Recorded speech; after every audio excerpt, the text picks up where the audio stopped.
Salut à tous, bah écoutez, je me présente, Quentin Didico, pour ceux qui connaissent. Aujourd'hui vous allez passer la journée avec moi. Je suis un petit peu grippé comme vous voyez, mais bon, c'est pas grave. Alors aujourd'hui, le thème que j'ai voulu aborder avec vous, c'est vraiment les ténèbres à la lumière. Mon témoignage par rapport à la musique et par rapport à ma vie personnelle. Alors ça fait à peu près, on va dire, 10 ans que je suis rentré dans le monde de la musique par le biais de ma famille, puisqu'on est tous musiciens, on était tous chanteurs, donc c'est ainsi, si tu veux, que les choses se sont faites et que moi aussi j'ai pu glisser mon pied dedans. Mais dedans, j'ai connu vraiment la totale. J'ai vu vraiment dans ce monde de la musique à quel point les gens étaient malsains, comment les gens étaient mauvais, comment la sorcellerie, la magie, toutes ces choses-là. Et c'est ainsi que je me suis rendu compte que dans ce monde-là, les gens s'écrasent, les gens aiment s'écraser, les gens aiment faire du mal, les gens ne veulent pas que tu les dépasses, les gens n'aiment pas ces choses-là. Lorsque tu as du talent, il aurait fallu que je puisse le garder pour moi, mais absolument pas. Je me suis toujours dit que le Seigneur m'a donné un don, le Seigneur m'a donné un talent, il faut que j'arrive à l'exploiter le mieux possible. Ce qui s'est passé, c'est que j'ai rencontré un producteur qui m'a produit, qui a produit ma musique. Honnêtement, ça se passait super bien pour le début, c'était clean. C'est au fur et à mesure du temps que je me suis rendu compte que je partais vraiment en live.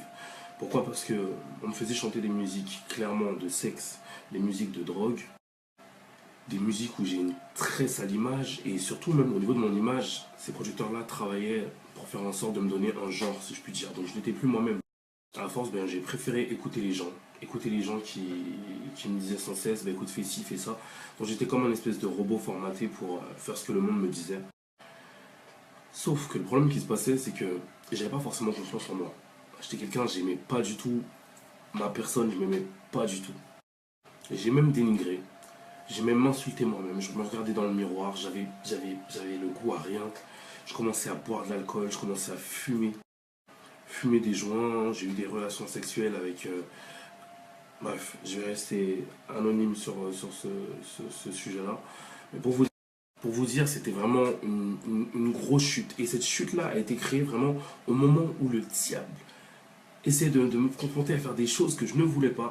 Et lorsqu'il voyait vraiment que j'étais dans l'opposition totale, que je ne voulais pas faire ces choses-là et autres, bah écoute, il a commencé à me refaire descendre encore plus bas que terre, plus bas. Toutes ces choses-là, je les gardais en moi. C'était vraiment une tristesse que je nourrissais chaque jour. J'en parlais vraiment à personne. C'était moi et moi seul en fait. Étant catholique, j'avais pas forcément la parole de vie. J'avais pas forcément ma mère, mon père pour me faire des heures de prière. J'avais fait déjà tout ce qui était baptême, communion, confirmation, toutes ces choses-là, mais je n'avais pas vraiment connu Jésus. Le caté ne m'a pas fait connaître Jésus, le caté m'a fait connaître ce qu'il voulait me faire connaître. Après, je suis pas là non plus pour accuser telle église de ne pas m'avoir fait connaître Jésus ou autre. L'important, c'est que lui-même est venu me chercher en fait. Donc, tout ça pour vous dire qu'un soir, j'étais tellement pas bien. J'étais en train de fumer mon joint, et j'étais en train de crier à l'aide, vraiment à l'aide. Je savais pas à qui je parlais, mais je parlais quand même.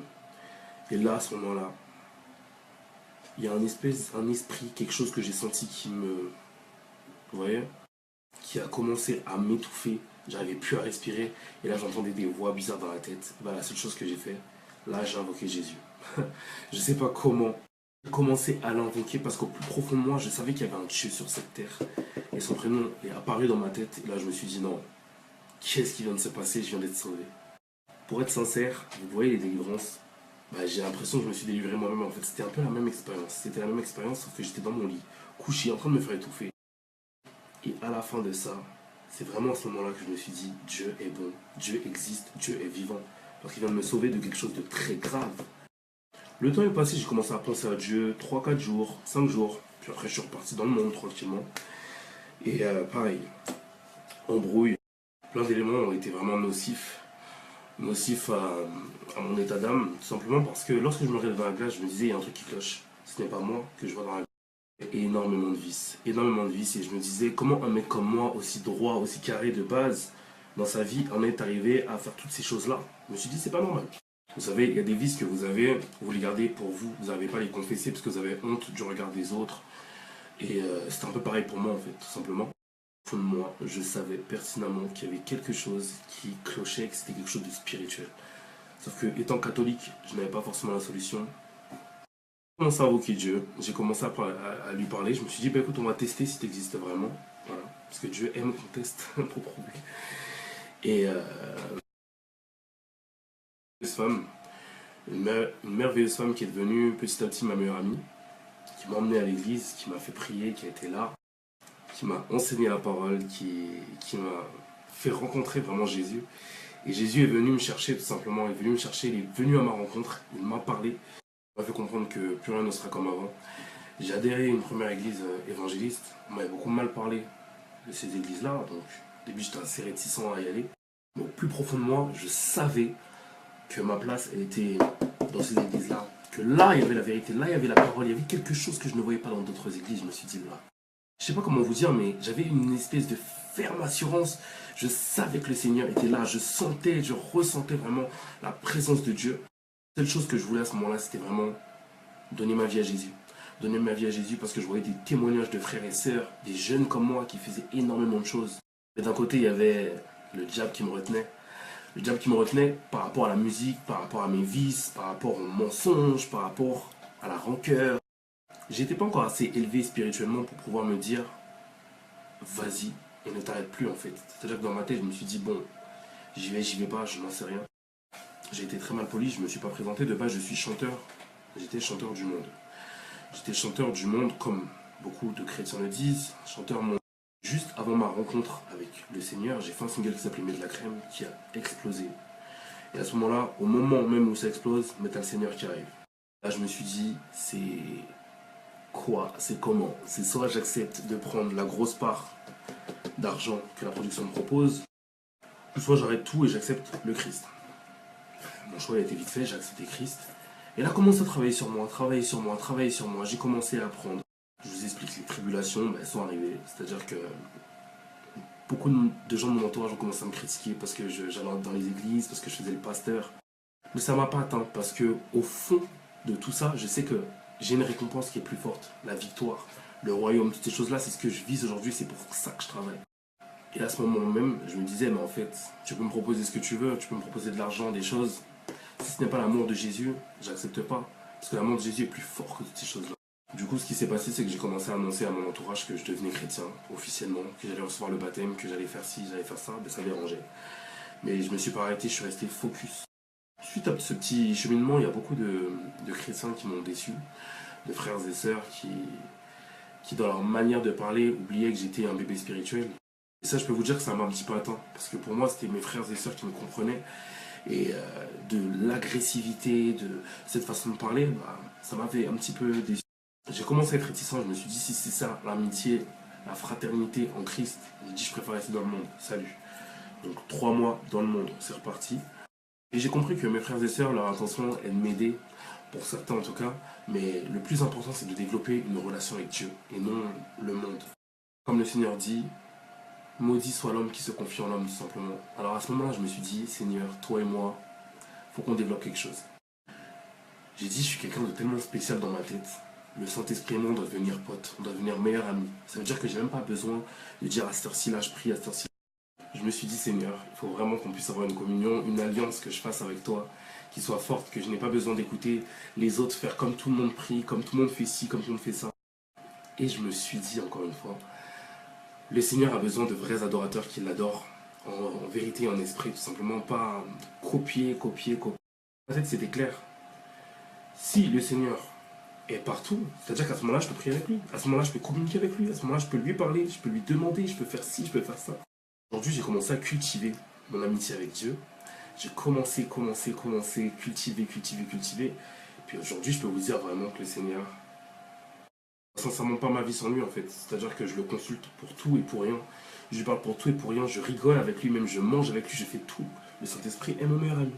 Je vous promets qu'il n'y a pas mieux que de parler avec Dieu. C'est-à-dire que même lorsque j'ai plus de batterie dans le train, je mets mes écouteurs pour pas qu'on me prenne pour un fou. Je parle à mon Saint-Esprit, mais j'ai mes écouteurs. Donc les gens ne se posent pas forcément de questions. Puis le Seigneur m'a aussi donné des dons, c'est-à-dire comme vous tous d'ailleurs, des choses qu'on peut voir, qu'on peut anticiper. On est comme avant depuis que j'ai donné ma vie à Jésus. Et depuis 2017, quelque chose de fort.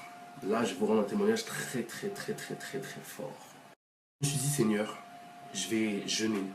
Je vais te demander quelque chose. Ce jeûne-là va être pour ça. J'ai commencé à rédiger une liste. Je lui ai dit, écoute, mon église me dit de jeûner comme ci, comme ci, comme ça. J'ai dit, moi, je vais le faire sincèrement, je vais le faire comme ci, comme ci, comme ça. Et ben, je peux vous assurer que le comme ci, comme ci, comme ça a porté des fruits rapidement. Le 4 février, j'écris sur ma liste, je veux réaliser une émission TV.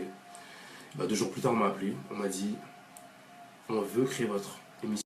Et là, je me suis dit, waouh, on veut carrément que je puisse avoir une chaîne, une émission TV. Donc, du coup, aujourd'hui, j'ai mon émission TV avec ma fiancée. Du coup, et vous savez quoi? Ben, le directeur, ça fait 4 ans qu'il a donné sa vie à Jésus. Et le Seigneur, dans un songe, lui a dit, tu vas rencontrer 2 jeunes chrétiens pour ton émission TV. Ça fait des années que je voulais faire des projets. Et des projets où je pouvais être en paix avec moi-même, où je pouvais être vrai et que ça pouvait glorifier le Seigneur. Et je me suis rendu compte, de base, je suis quelqu'un de très impatient. Ben, le Seigneur, là, sur toutes ces années, m'a fait comprendre que sa promesse allait se réaliser, mais qu'il fallait que j'attende et que je continue à croire. Pour continuer, au niveau de mon talent, le Seigneur m'a donné plusieurs dons. C'est-à-dire qu'aujourd'hui, je sais faire de la photo, de la vidéo, de la musique, de la comédie, du stylisme, du maquillage. Je ne cherche pas à être le plus fort ou montrer que je suis supérieur à qui que ce soit. Nous sommes tous égaux. La seule chose, c'est que tous ces dons-là, il faut que je les utilise à bon escient. Beaucoup de personnes m'ont dit, Didi, faut pas aller dans le monde, faut pas faire ci, fais attention à ci, fais attention à ça. Je me suis dit, ouais, mais en vrai, la personne qui va me guider, c'est le Seigneur. Je ne peux pas évangéliser comme tout le monde, je ne peux pas faire comme tout le monde, et vous non plus. On a tous une mission, et c'est le Seigneur qui nous la donne. Il faut la comprendre, il ne faut pas se laisser embobiner. Ton frère peut te demander de l'aide, ton frère peut te conseiller, ton frère peut t'enseigner, mais ton frère n'a pas décidé quelle mission le Seigneur a mis pour toi. Il faut que de toi-même tu comprennes pourquoi tu es ici. Imaginons le royaume est une entreprise, le Seigneur est le patron, il y a plusieurs postes. Tous les postes sont importants l'un parmi les autres, mais c'est le Seigneur qui dirige, on est d'accord. La caissière n'aura pas le même rôle que le gars de la sécurité n'aura pas le même que la dame de ménage, ainsi de suite. Nous ne sommes pas tous pareils. Et au grand jamais tu verras que celle de la caisse là, elle dise à la dame de ménage à faire la sécurité. C'est pas à elle, c'est le patron qui décide. Et là, en l'occurrence, c'est le Seigneur. Le Seigneur est en tête, c'est lui le patron, c'est lui qui passe son entretien avec toi, c'est lui que tu dois consulter. Si tu as un problème, s'il y a un problème, ces comptes, c'est avec lui que tu dois les régler. Et malheureusement, aujourd'hui, il y a trop de personnes qui font passer le monde, qui font passer leurs frères et sœurs avant le Seigneur. Mais c'est le Seigneur que tu dois consulter, mon frère. C'est le Seigneur. Il faut rester attentif à écouter sa voix. Le Saint-Esprit te parle chaque jour. Il faut rester attentif. C'est très très important, très important. C'est ce que je cultive en ce moment. Aujourd'hui, en 2017, je vais vous dire la vérité, mes frères et sœurs. J'ai compris quelle est ma mission. Et ma mission, je la kiffe. Je vous le dis honnêtement, je la kiffe, mais je peux donner tout mon amour pour Jésus carrément. Quand ils regardent mes réseaux, ils se disent, mais qu'est-ce qu'il fait? Mais il est dans le monde, il n'est pas dans le monde, qu'est-ce qu'il fait, ceci, cela. Vous savez, le plus important, c'est pas la page Instagram ni la page Snapchat. Pas dans un concours de qui aura la plus belle page, qui aura le plus marqué God dans sa description, qui aura marqué le plus je suis en Christ. C'est pas le plus important, ces choses-là. L'important aujourd'hui pour moi, c'est que les personnes qui me parlent, lorsque elles viennent à moi, c'est-à-dire que j'arrive à les attirer, lorsque je leur parle, j'arrive à glisser Jésus tout simplement et qu'elles donnent leur vie. J'ai commencé à mettre cette stratégie parce que je me suis dit, en fait, quand tu parles de Jésus, clairement ça dérange et j'ai pas envie d'être dans une communauté où il n'y a que du Christ, Christ, Christ. Vous connaissez la parole, mes frères et sœurs, ça ne m'intéresse pas forcément.